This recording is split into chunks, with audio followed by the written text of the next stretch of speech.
Selamat pagi. Pagi. Sebelum kita masuki pelajaran, kita berdoa terlebih dahulu. Silakan pimpin kita di dalam doa. Silakan. Ayo cepat.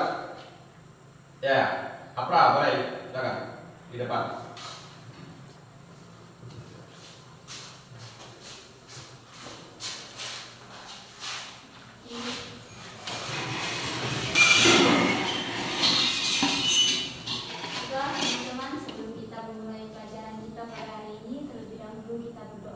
Untuk doa ini, izinkan saya membawanya secara agama Katolik. Dengan bersuara doa mulai. Ya Tuhan, terima kasih karena telah membimbing kami dari awal hingga akhir. Kami akan memulai pelajaran kami. Bantulah kami agar mudah mengerjakannya. Bantu juga Bapak Ibu Guru agar mudah menjelaskannya kepada kami. Bantulah kami dari awal hingga akhir. Ini doa ini dapat kami sampaikan demi pengantaran Yesus Kristus kini dan sepanjang masa. Silakan duduk. Terima kasih kepada apa yang telah membimbing kita. Bapak akan mengabsen kalian terlebih dahulu. Apra, Diut, Suci, Selvi, Sofian, Nesa, Marcella, Badut, Rawin. Oke, hadir semua ya. Gimana kabarnya? Baik. Semangat semua? Semangat. Kalau kalian semangat, Bapak ingin melihat seperti apa semangat kalian. Ya, kalian Bapak suruh membuat emoji atau emotif. Tahu kan? Tahu. Ya, sekarang luapkan perasaan kalian di kertas. Ya, di kertas kalian gambar perasaan kalian sekarang. Paham? Paham. Ya, silakan digambar.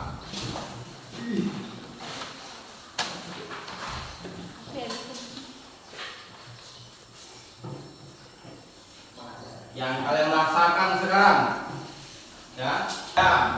Gimana? Ditunjukkan, kawan kiri kanannya. Ya, oke. Nah. Ya, oke. Coba tunjukkan ke Bapak. Oh iya, memang betul. Kalian gembira semua. Tepuk tangan. Jadi tidak ada yang merasa terpaksa ya. Semuanya gembira. Yang untuk meluapkan rasa kegembiraan kalian, ya, untuk meluapkan rasa kegembiraan kalian kali ini sesuai dengan kurikulum kita, karena kalian kan kelas 10 ini kan berbeda dengan kakak tingkatnya, ya. Mereka menggunakan kurikulum K13, tapi kalian sudah menggunakan kurikulum Merdeka. Kalau kurikulum mereka ada namanya P5. Profil Pelajar Pancasila, ya itulah ya kan P5, tahu kan? Nah, untuk pelajaran ini Bapak hanya, walaupun P5 itu ada 5 ya profilnya, di dalam pelajaran ini ada gotong royong, ya kan? Ada berpikir kritis karena kalian nanti akan berdiskusi, ya. Ada beriman dan bertakwa kepada Tuhan yang Maha Kuasa, ya. Nah, untuk itu kita nyanyi dulu. Nyanyi dengan gerakan, ya. Nyanyi dengan gerakan. Kalian sudah belajar kan? Sudah. Sudah pertemuan yang lalu pun kita sudah belajar menyanyi P5 tersebut, ya. Nah, mulai 1, 2, 3.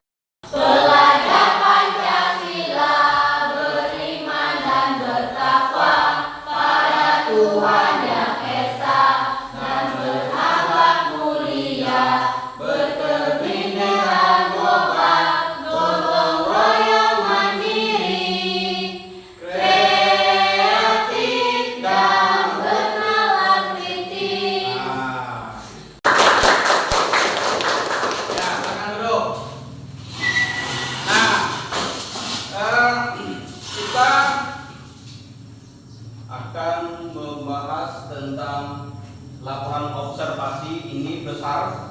sekolahnya untuk kehidupan sehari-hari kalian.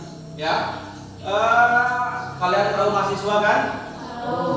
Mereka ada berapa kemarin datang ke sini? Ada 6. Nah, masing-masing mereka tersebut sebelum dia mengadakan PPL, dia observasi terlebih dahulu kan?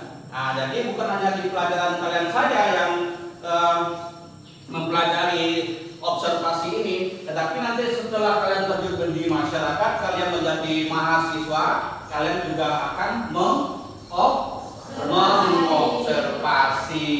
Karena observasi lingkungan sekolah seperti ada berapa gurunya, ya berapa jumlah siswa, kemudian ada berapa jumlah ruangan di sekolah ini. Pokoknya semua yang ada di sekolah ini mereka observasi. Nah, selain dari mahasiswa tersebut, kalau kalian berbelanja di toko, tahu kan? Di toko, di supermarket, di minimarket, kalian pasti melihat terlebih dahulu, mengobservasi, melihat ini mahal atau murah dari toko yang lain, ya kan? Membanding-bandingkan, ya kan? Itu kalian observasi dulu, lihat dulu, ternyata ini murah. Oh, kita beli di sini daripada toko yang sebelahnya. Nah, itu observasi terlebih dahulu, atau terjun ke tempatnya, ya langsung terjun ke tempatnya, langsung terjun ke lapangan, melihat dan mengobservasi barang belanjaan kalian, ya kan? Nah, itu kaitannya antara pelajaran kita kali ini dengan kehidupan kalian sehari-hari. Pertemuan kali ini kita akan membahas tentang observasi. Kita lihat di materinya tentang observasi. Laporan observasi. Nah, pasti kalian pernah mendengar kan? Observasi apa sih? Observasi mahasiswa yang datang ke sini kemarin kan mereka melakukan observasi, melihat kondisi sekolah kita. Nah, pasti tidak asing lagi di telinga kalian mengenai observasi. Ya, nah di pertemuan yang lalu pun Bapak sudah menyinggungkan bahwa pertemuan kita hari ini kita melaksanakan kegiatan materinya teks observasi. Paling pasti kalian sudah lihat-lihat di YouTube, ya kan, lihat-lihat di Google observasi, ya kan? Nah, yang tahu observasi itu apa? Seperti meneliti gitu, Pak. Meneliti, observasi meneliti, ya. Kemudian mengapa observasi itu dikatakan sebuah mengapa merupakan sebuah catatan? Tahu kan catatan kan?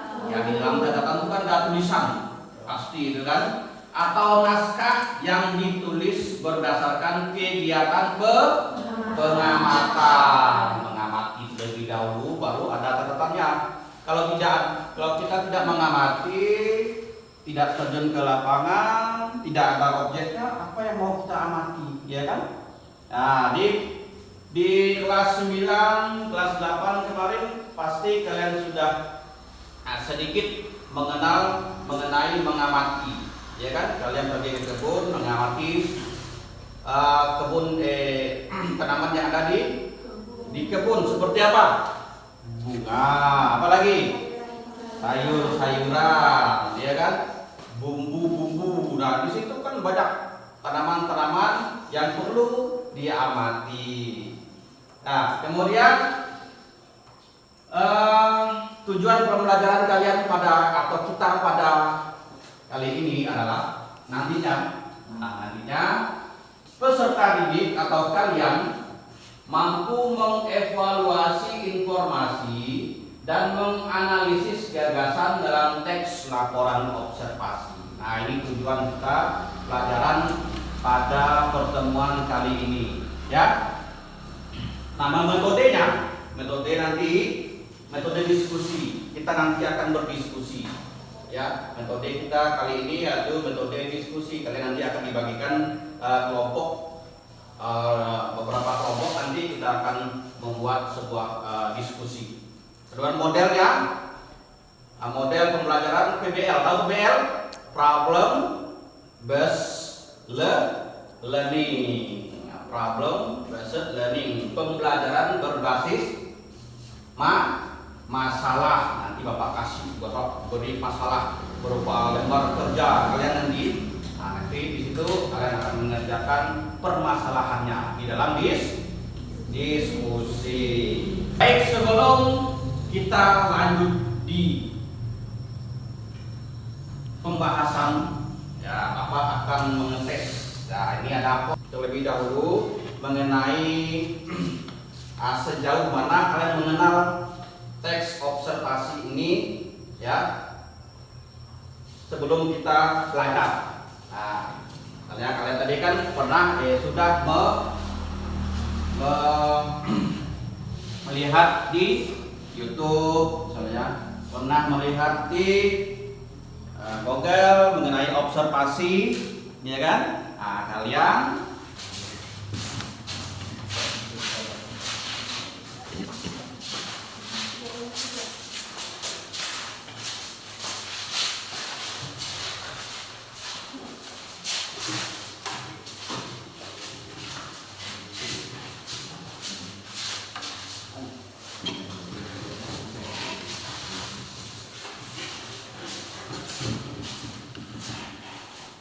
ya, kembali kita lihat kalian sudah mengumpulkan pretest kalian tadi. Kembali kita akan lihat bahwa laporan observasi merupakan sebuah catatan, ya, sebuah catatan atau naskah yang ditulis berdasarkan kegiatan pengamatan. Kita mengamati suatu objek.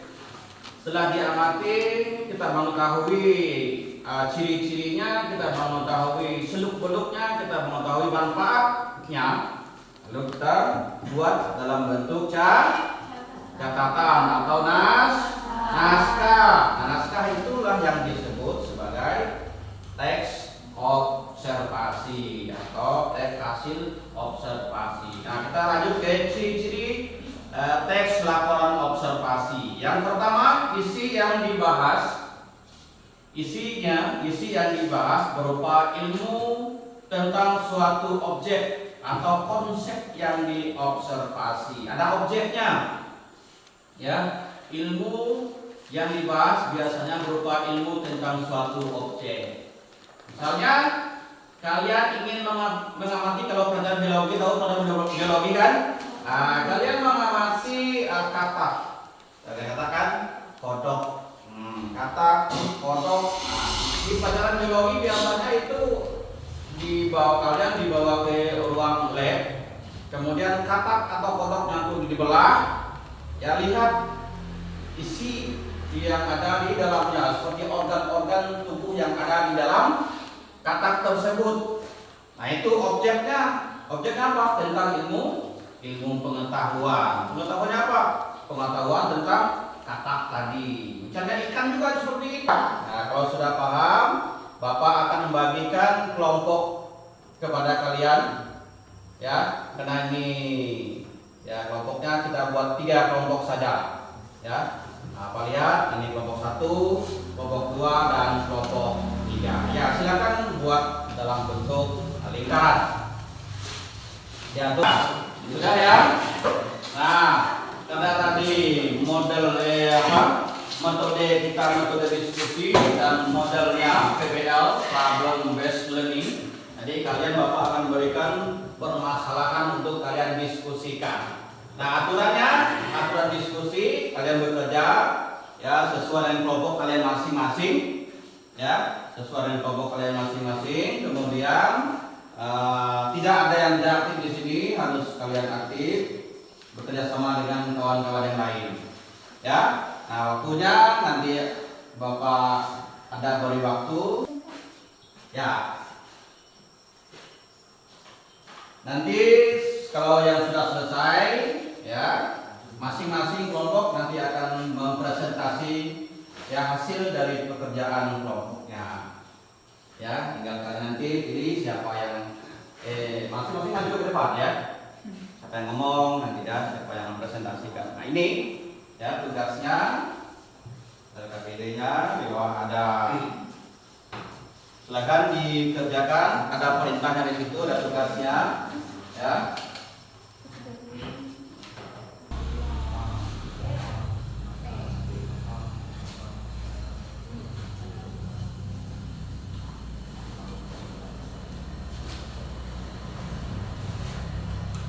Ini tugasnya dari sini. Ya. Baik, sudah selesai semuanya? Ya, tahu atau belum? Ya? Oke, kalau sudah, Bapak akan memberi kesempatan kepada kalian untuk mempresentasikan hasil dari pekerjaan kelompok kalian. Ya, untuk yang pertama, silakan kelompok 1 terlebih dahulu untuk mempresentasikan hasil pekerjaan dari kelompoknya. Silakan. Selamat pagi semuanya. Pagi. Kami dari kelompok 1 ingin mempresentasikan hasil kerja kelompok kami. Perkenalkan, nama saya Veronica India dan ini teman saya Apriarti dan yang ini Suci. Sekian perkenalan dari kami. Silakan menyimak presentasi kelompok kami. Baik, saya akan mempresentasikan hasil kerja kelompok kami. Di sini ada lembar tugas, yaitu membahas tentang teks observasi toman. Di sini ada tugasnya, yaitu kami disuruh 1. Identifikasilah pokok-pokok informasi yang terdapat dalam teks tersebut dengan menggunakan rumus 5W tambah 1H. Jadi yang pertama, dia bertanya, apa topik yang dibahas pada teks laporan hasil observasi?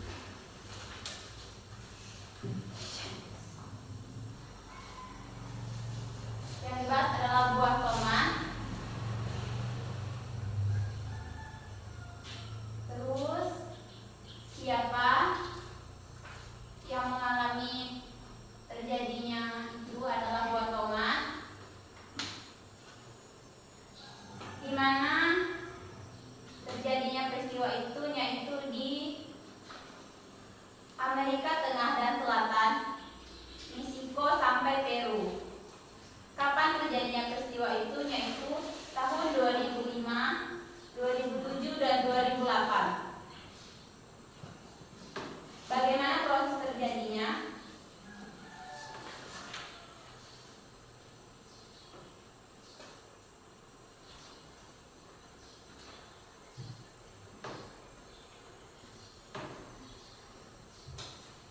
Di masa itu telah banyak dilakukan berbagai upaya untuk meningkatkan produktivitas tanaman tomat. Salah satunya dengan cara pemberian kompas. Dalam upaya memahami kebutuhan pupuk buatan yang sangat mahal adalah manfaat sisa-sisa pertanian seperti jerami, dedaunan hijau yang banyak mengandung unsur nitrogen untuk dijadikan bahan pembuatan kompos secara anorganik. Tahun 2005, secara morfologi, tanaman tomat terdiri atas berbagai bagian, antara lain akar, batang, daun, bunga, buah, dan biji.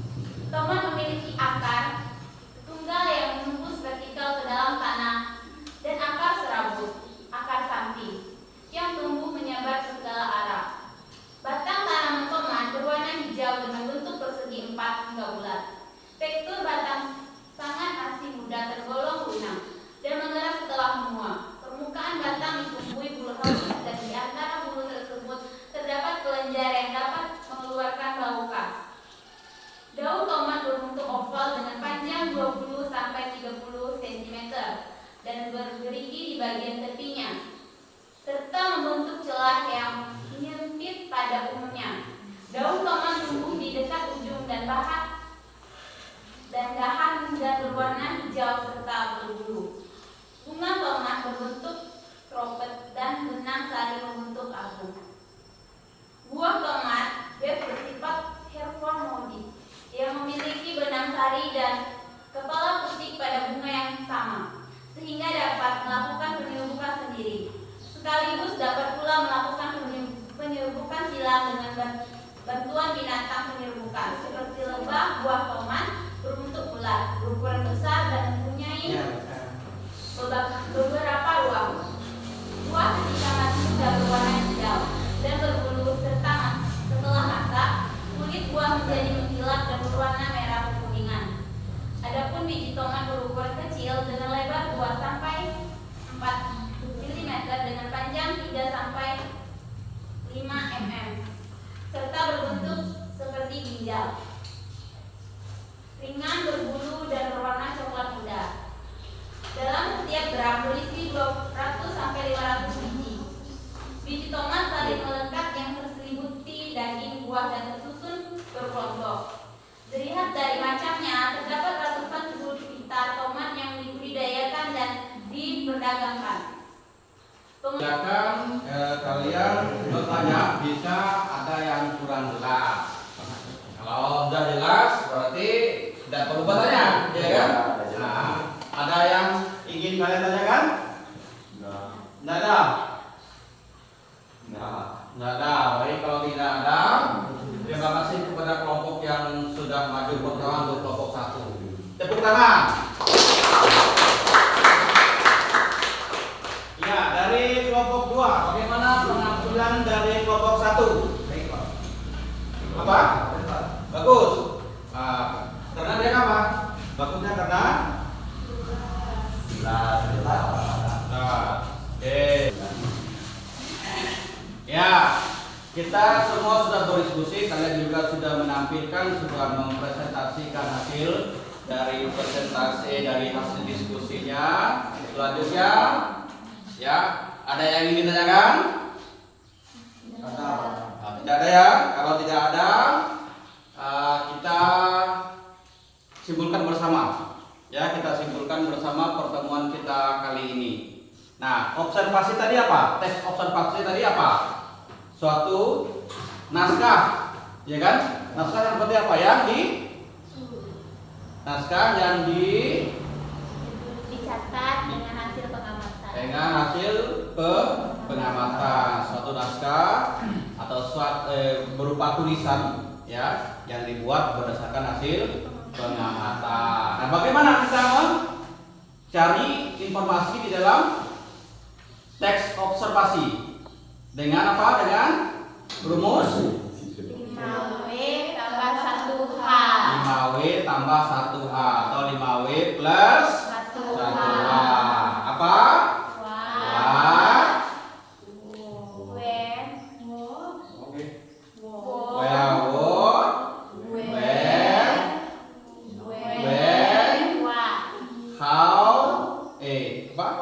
Why dan how. Nah, itu tadi cara untuk mencari informasi yang ada di dalam sebuah teks hasil observasi. Ya. Kalau bicara pertanyaan lagi, Bapak akan membagikan. Karena tadi kalian ada pretest, ya, tadi Bapak akan bagikan post test kepada kalian terhadap materi yang sudah dipelajari tadi.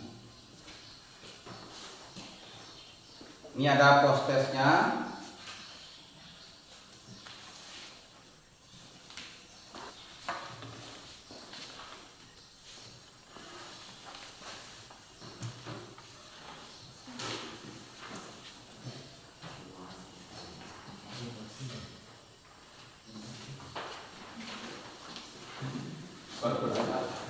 Ya, silakan dikerjakan. Kurang nggak?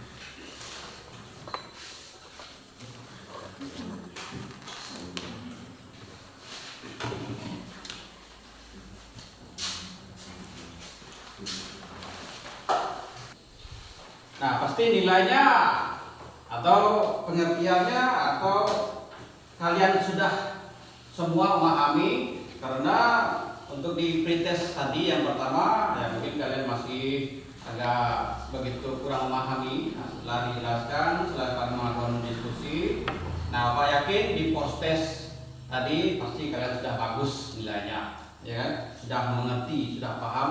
Nah, ini materi tentang teks observasi ini.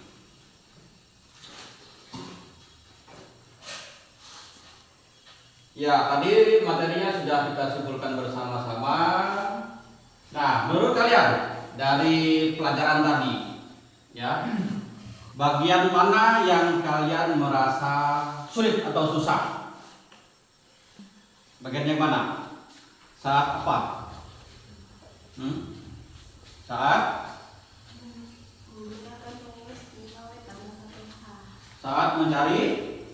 Rumus. Saat mencari apa namanya? Mencari informasi yang menggunakan rumus tadi. Itu bagian yang paling sulit. Nah, kalau bagian yang paling kalian sukai di pelajaran tadi apa?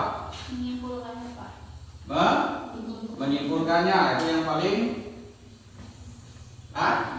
yang paling kalian sukai saat menyimpulkannya bersama-sama tadi, ya kan? Nah, untuk pelajaran kali ini kita cukupkan sampai di sini, ya. Kita sudah menyimpulkannya, kita sudah merefleksi pelajarannya. Pelajaran kita cukup sampai di sini. Untuk pelajaran selanjutnya, ya nanti kalian silakan belajar mengenai identifikasi puisi, ya. Kita akan nanti mengidentifikasi puisi. Oke.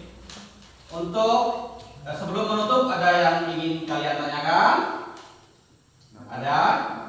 Tidak ada? Adakah?